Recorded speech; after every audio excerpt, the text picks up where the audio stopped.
Chomi! Welcome back to the EcoChomi Hub, where we explore nature, learn something new, and become eco-rangers together. Today, we're going to discover the difference between indigenous species and invasive species. Are you ready to learn? Let's get started. First, let's talk about indigenous species.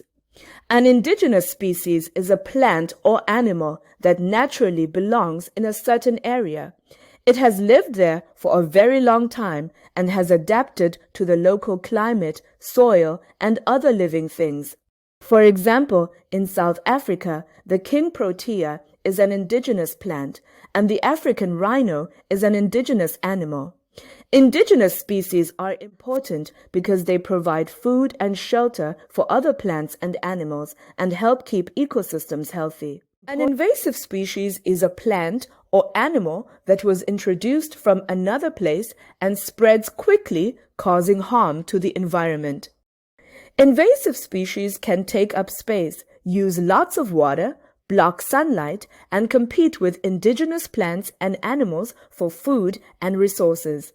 Some examples of invasive plants in South Africa include lantana, black wattle, and when invasive species spread, they can push out indigenous plants, use too much water, reduce food and shelter for wildlife, change natural habitats.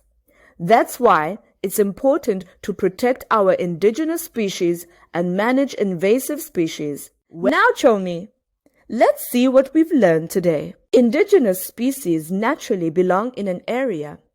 Invasive species spread quickly and harm the environment.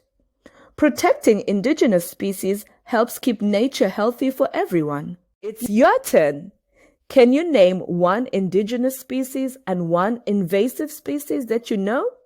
Ask a parent, teacher, or guardian to help you if you're not sure.